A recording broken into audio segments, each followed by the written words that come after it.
Hi. Hello, Sabrina. Hi, Victor. How are you today? I'm good. How about you? I am fantastic. Looking forward to chatting with you some more today. Yeah, so am I. Ladies and gentlemen, I want to welcome you to the Circle Home Podcast. I'm here today. I'm Victor Whitfield, real estate entrepreneur, and welcome to the Circle Home Podcast. I've got a guest with me today, Sabrina Hosein. You got that right? Yes, you did. Okay. Sabrina is an insurance expert, and we're going to talk about insurance today. Yeah. Sabrina, first, before we go any further, introduce yourself. Tell our audience who you are. Well, hello, everyone. I am Sabrina Hosein. I am an insurance consultant. I've been doing this almost 30 years, so 3 decades, and really education is what I do mainly. So that's why I say I'm an insurance consultant. I base my whole agency on education, doing stuff like this, doing seminars, speaking about insurance. It is the most boring topic, but still needed.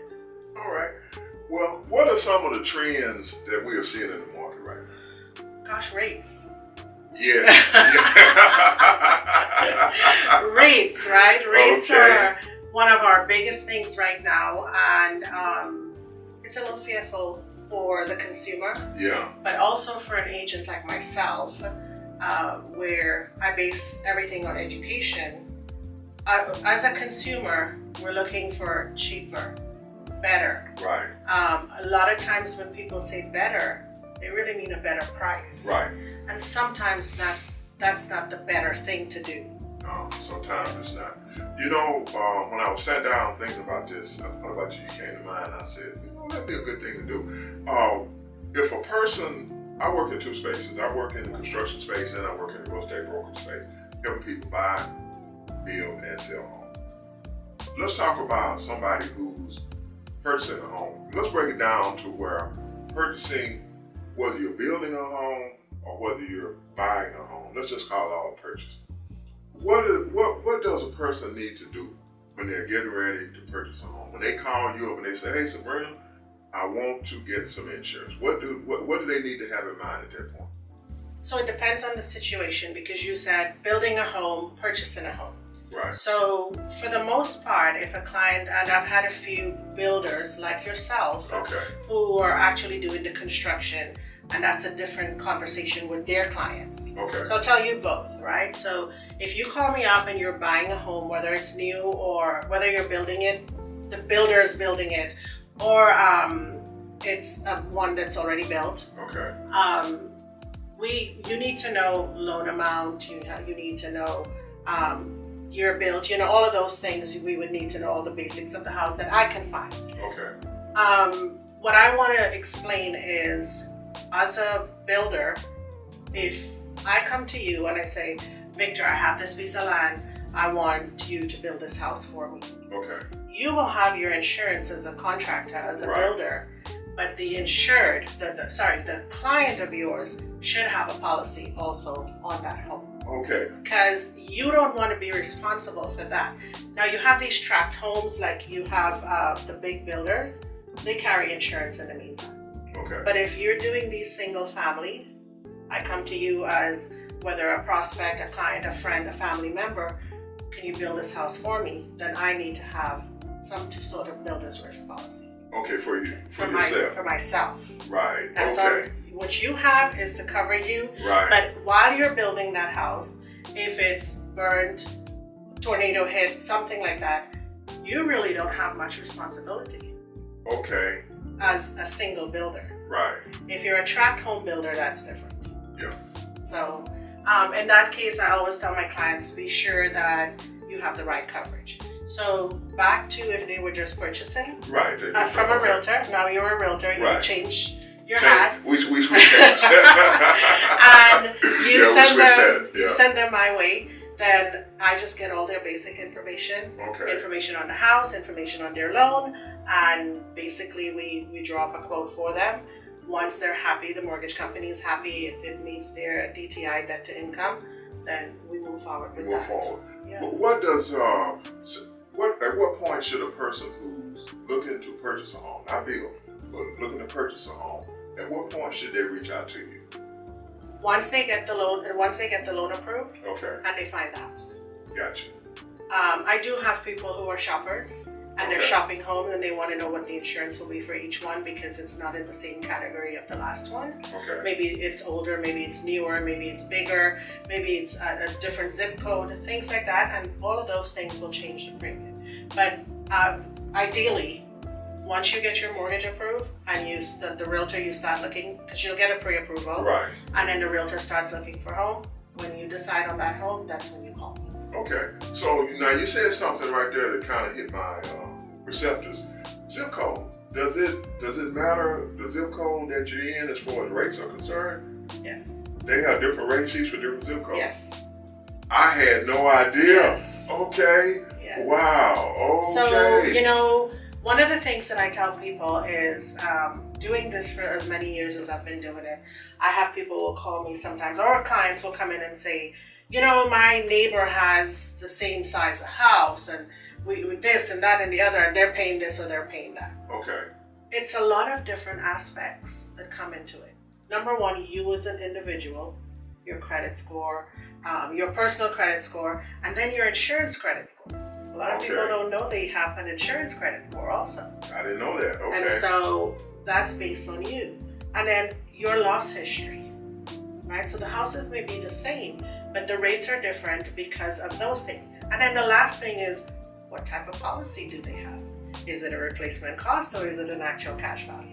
So there's so much that goes into it that I could sit here all day long and talk about these things, but I try to educate on those bits and pieces so that they can be aware there are differences, not just insurance companies are charging more. Gotcha. There are differences. Now you mentioned something there again. It hit my receptor again.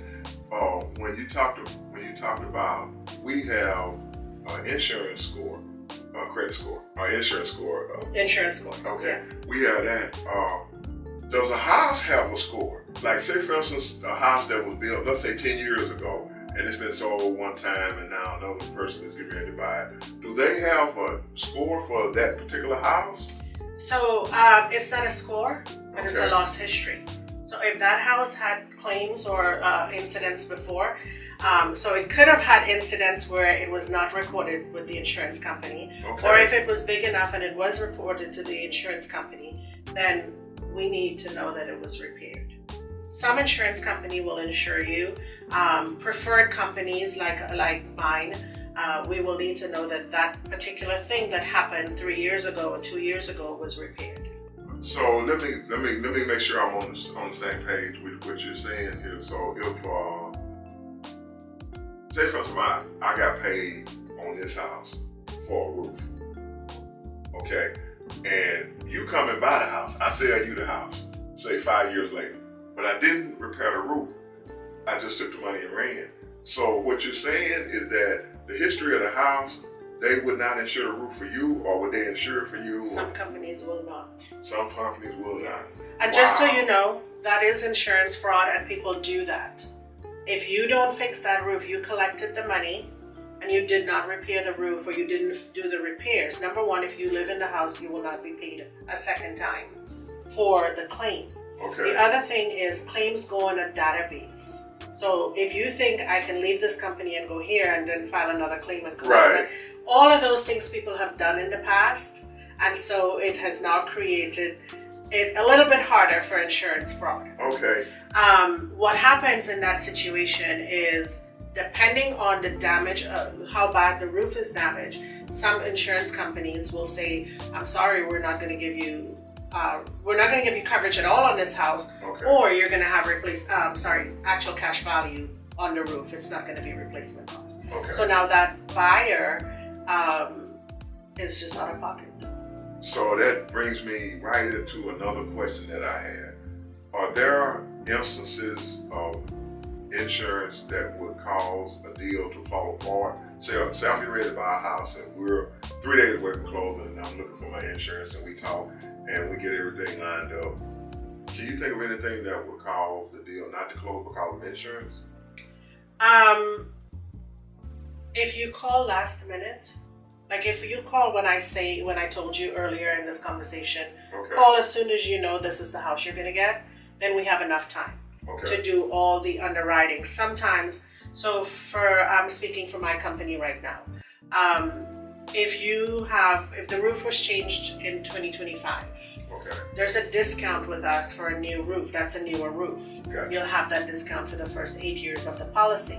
But in Okay. order for that discount to stay with you and for us to submit that policy, we need to get some sort of documentation That it was done. that showing that the roof was done. Okay. Sometimes the sellers don't even know who did it. They don't have the documentation. They don't have the time to look for it. They don't want to look for it. Whatever the situation is, you now as the buyer don't have that documentation. So what I provide, and this is a service I provide, this is not all insurance companies, is I have enough partners and resources that I use, and I will send a roofer out there to do a roof age form. Okay. And so they'll go out and do documentation. Sometimes they'll say the roof is 2 years old. We have to take whatever they gave us. Right. Okay. But that can take time and it'll delay your closing. Okay. One of the things that I give a lot of pride on is that we send insurance documents ASAP. I don't ever want to be the reason for you not closing on your home. Gotcha. I was thinking about that from a situation where when you do the lost history of the house, that a person may have looked at this charming house and not realized that it had a lost history that the insurance company may be averse to wanting to insure or may insure it at a higher premium. Right. So, wow. Sometimes the higher premium is, I have realtors that I have partnerships with, and they'll call me and say, hey, I have a client that's looking at this house. Can you give them a quote? Let's see if there's any claims, anything on there. And sometimes I do that, or sometimes they know of the claim, and then they'll ask me for my advice. I give advice, based on my knowledge. I do the same thing. Yeah. Freely. Yes. Yeah. Yes. I'm not going to touch that right now. Yeah. Let's do this for a second. How would you insure your home? Let me go back a step. I tell one of the things what I have done. One of the podcasts I did before. I was asked by one of the people on the panel, how would I build my home if I wanted to build a custom home? So I'm going to flip it over on you now. How would you insure your home if you were insuring your home? So number one, replacement cost. Okay. 100% replacement cost. So that's going to be a lot for us to explain on this video. That's a whole video on its own. That's a whole Replacement video. cost. Okay, we'll do that video. Yes. Replacement cost versus Okay. actual cash value. Okay. So there are companies out there that you will get some replacement cost. Okay. What that means is you're going to be out of pocket some money. So number one, I want a company that's going to insure me 100% replacement cost. Okay. Number two is I don't really want to necessarily keep a low deductible Gotcha. because I want my premium to be lower.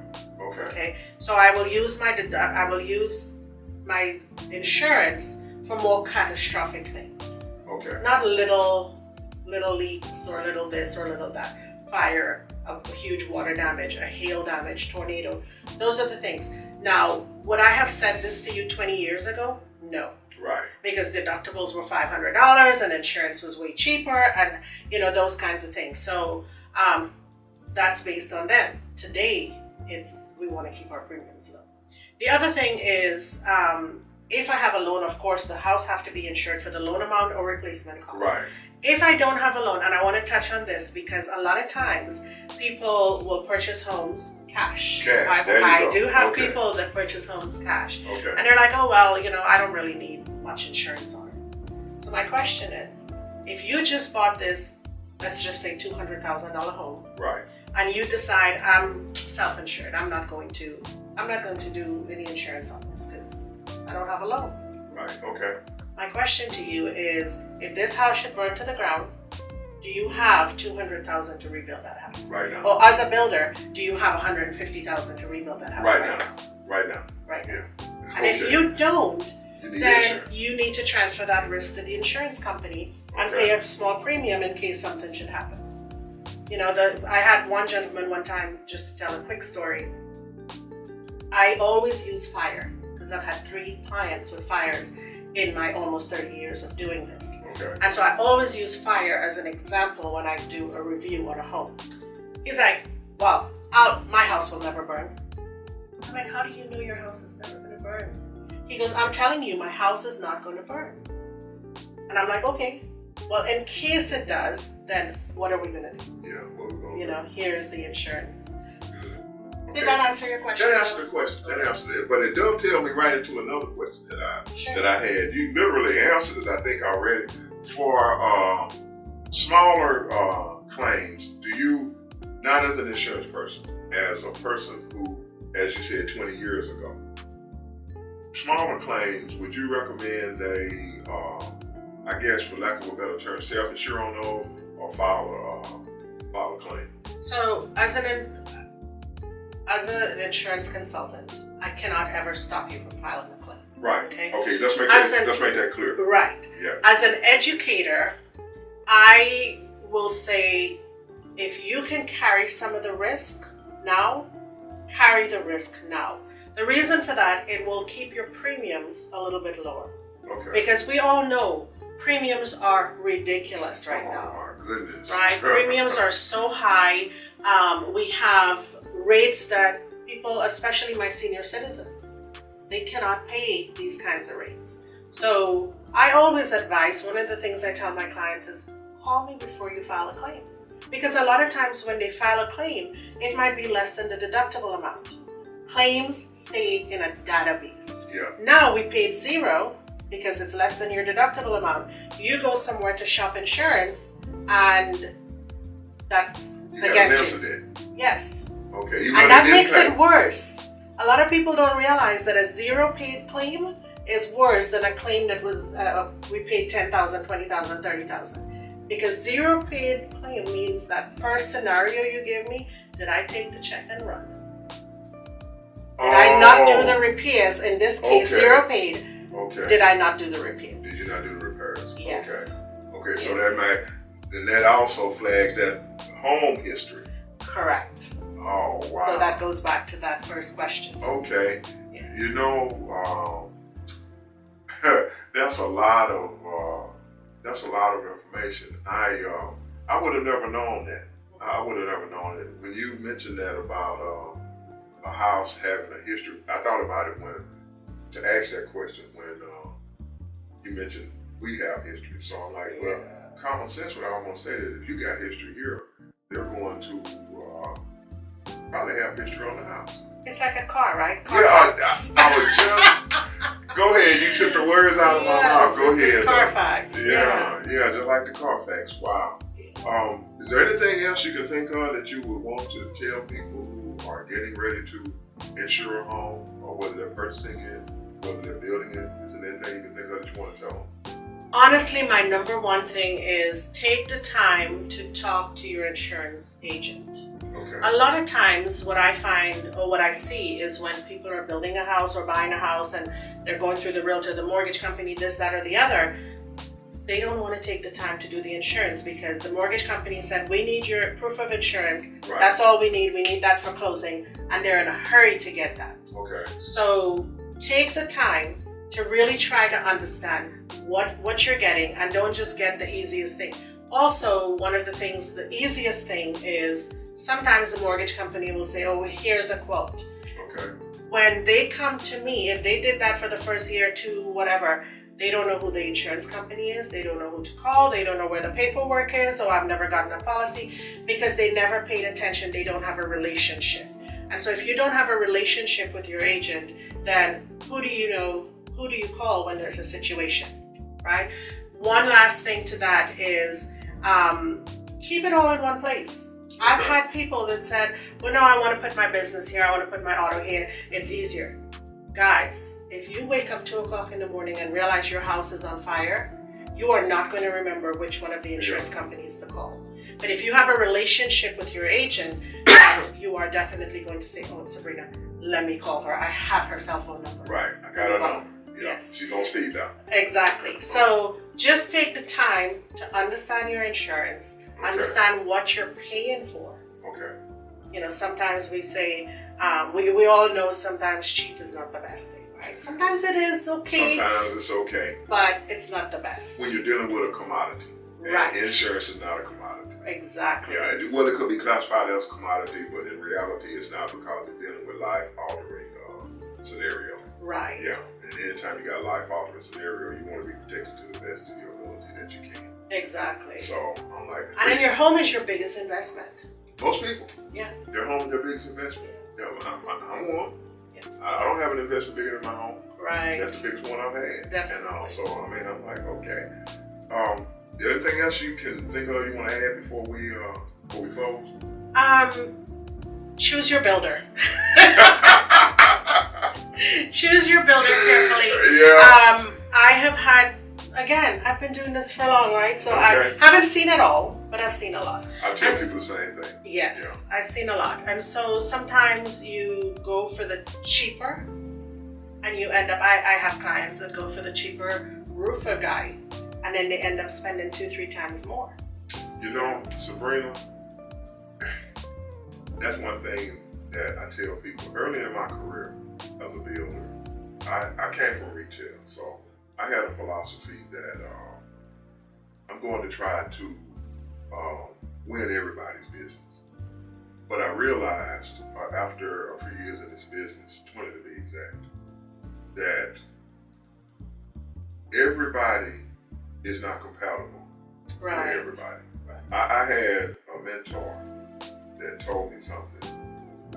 He said, find your audience.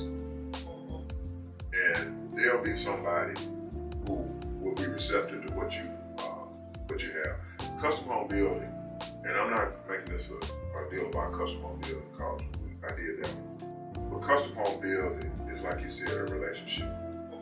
It may not be a relationship at the level that an insurance agent would be, insurance rep would be, or consultant. But you have to understand the process. Right. And for years, if people didn't want to go through the process, I would still try to work with them. Yeah. And it was tragedy. It was tragic on my part on more than one occasion, because when you have people outside of the process and things happen as they will, how do you bring them back to normal? Yeah. You don't have a way to get them back to normal. And that came really crystal clear during COVID. Right. COVID made it so clear. And at that point, I said, you know what? Here's our process. Here's how we do it. And that's it. If they want to go through the process, then we can work. That doesn't mean that they're going to use us at the end of the day. It's just a process that we go through to help them build their portfolio. Right. And anybody who's building a custom home, you have to have a portfolio. The bank will not talk to you unless you have a portfolio. And that includes all the costs to build your home and all the things that go along with it. So with that said, I'm going to leave that right there and just say that you're absolutely right. You have to have somebody who understands what they're doing, they understand what you're doing, and they all understand the assignment. And you don't have to necessarily, I'm gonna look at the camera when I say this, you don't have to necessarily like that person, but if they got a process that can help you get a good project done, you need to use them. You need to use them. You absolutely do. Tell us how to contact you. So, of course, I'm going to give this website. It doesn't have anything to do with insurance, but I also have some other things that we didn't talk about. Okay. And I'm housing everything under this. So you can reach me at, of course, my insurance office, phone number 972-288-1021. Or I would love for you guys to check out my new website. It's sabrinahosein.life. My first name, my last name, .life. And it has everything I do, everything that's coming, and also my other businesses. This beautiful studio we're in right now. Absolutely. This is also mine, and so you will have a link to go check it out, see all the other, areas that you can come record, and then of course my insurance agency. If you have questions, I am an insurance consultant. Feel free to just call me. There's no obligation. And then the last thing I want to say is, insurance is not a ripoff. It really isn't a ripoff. When you hear people on the television after there's a catastrophe get on there and say, oh, the insurance company didn't pay anything, it's because you didn't have the coverage. Right. It's because you didn't know, you didn't ask, the agent you have didn't explain, whatever the situation is, or you wanted the cheapest. You just didn't have the coverage. So get a good insurance agent. Take time with insurance. I know it's the most boring thing you'll ever talk about, but it's the most important thing if you're purchasing a house. Yeah, absolutely. Absolutely. Yes. And you know, I want to dovetail on just what you just said right there. It's always when you get somebody who's a price shopper along, Yes. those are the ones that will give you the biggest headaches. And I don't want to go negative here, so let me rephrase that. You have the biggest challenges with people who are price shoppers alone. Yeah. They don't understand that it's more to this than price. Right. And right. yes, I'm not made of money. I'm not a wealthy person. I'm not going to sit here and say that you should not price shop. You should understand the correct way Yes. to price shop. There is a correct way to do it. And but spell your name for the people for the website where when they go out there. So they can find it? Yeah, so they can find it there. So my first name is simple. It's Sabrina, like Sabrina the Teenage Witch. Okay. Sabrina. The last name is Hosein. So it's SabrinaHosein.life. Hosein. I have to always spell that a couple times because it's pronounced Hussein. Okay. And so everyone wants to spell it with a U. There you and go. there's no U in Hussein. Yeah, no U there. That's why I asked you to spell Yeah, it. yeah. And so they'll make that mistake. Right, definitely. Well, thank you for that. But also thank you for having me on your show. Oh, hey, it was a wanting pleasure. to discuss this. It's a pleasure. I'm glad you took the time out of your schedule to do it. And Yes. I want to thank Sabrina for doing this. I want to give y'all contact information. It's Circle Homes Builder, CIRCLEHOMESBUILDER.com. And we have a YouTube channel, which is Circle Homes. You can check us out on YouTube. And the phone number is 903-926-7609. And with that said, I want to thank Sabrina for coming on. You have any last things you want to say before we get out of here? I think we did enough for today. I think we so. gave them enough information. Yeah, well, they're going to be bored in a minute. Yes. Y'all can see we having fun, right? Right. Oh my gosh. Yeah. Yeah. Oh I my think we goodness. have fun. Yeah, we did. Because We we love did. educating. So. Yeah, there you go. We're going to do some more of these. We can't say when, but hey, just check out the YouTube channel. Again, Circle Homes. And check us out. Do you have a YouTube channel? I do. Okay. It's under Sabrina Hosein. It's under Sabrina You can Hosein. find me Okay. under that name on everything and everywhere you want to. Okay. So. All right. So that's the good thing about it. Check her out. Check us out. And if there's anything that I can do for you or anything she can do, feel free to hit us up. Definitely. And with that said, we'll see you next time. Thank you for tuning in.